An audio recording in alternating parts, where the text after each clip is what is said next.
সালে মুসলিম লীগ 1971 সাল থেকে চলতে শুরু করেছে।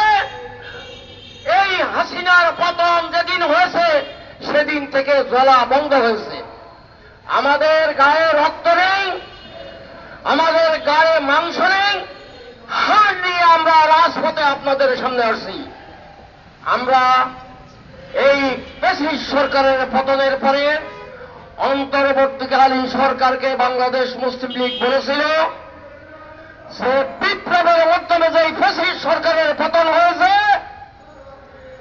সেই সরকারকে বিপ্লবের সরকার হিসাবে গ্রহণ করার জন্য তারা সেই সংবিধানকে 22 বার কাটাছিঁড়া করেছে, সেই সংবিধানকে 15তম সংশোধনী দিয়ে পুরা জাতির আশা এবং আকাঙ্ক্ষাকে মাটির সাথে দুঃসাৎ করে দিয়েছে।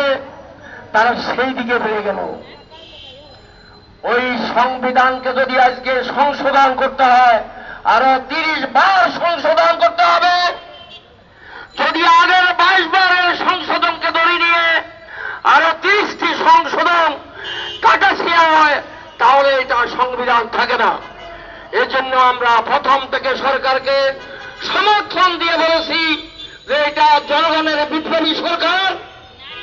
ডক্টর মোহাম্মদ ইউনূসের নেতৃত্বে এই বিপ্লবী সরকার এই সংবিধান পথেই করুক।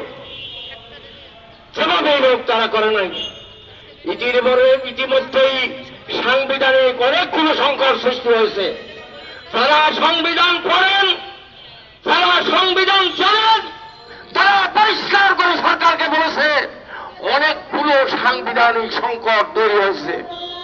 বিপ্লবী সরকার যদি ধারণ করত সেদিন এই সংকটগুলো তৈরি হতো না। আমরা অবশ্যই এই সরকারকে সমর্থন করি।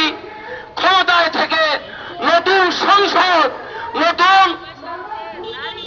সংবিধান দেওয়ার জন্য আমরা দাবি জানাই, সমর্থন করি। প্রিয় বন্ধুরা, ফ্যাসিস্ট সরকারের ষড়যন্ত্র অব্যাহত আছে।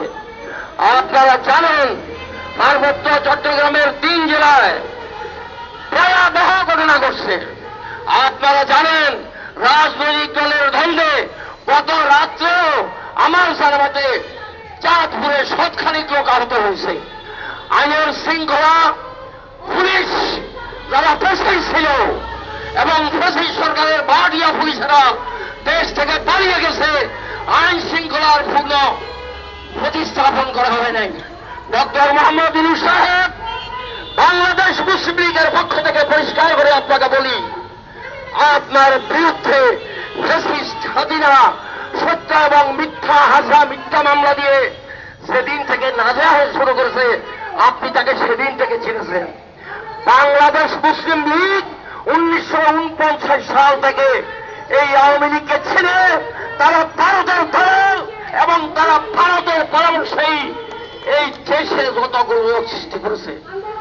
সব মিলিয়ে আমাদেরকে বহুদূর যেতে হবে, তাদেরকে মহামূল্য দিতে হবে। ফ্যাসিস্টেরা ষড়যন্ত্র করতেছে, দিকে দিকে নাগরিকদের বিষাক্ত নিঃশ্বাসে আমাদের জাতি নিঃশ্বাস হয়ে যাবে। আরো অনেক বক্তা আছে, আপনাদের সকলকে অভিনন্দন। আমরা আমাদের বক্তব্য রাষ্ট্রীয়ভাবে জনগণ এবং সরকারকে লিখিতভাবে দেব এই প্রত্যাশা নিয়ে আপনাদেরকে ধন্যবাদ জানিয়ে বিদায় নিচ্ছি। আসসালামু আলাইকুম। বাংলাদেশ জিন্দাবাদ, বাংলাদেশ মুসলিম লীগ জিন্দাবাদ।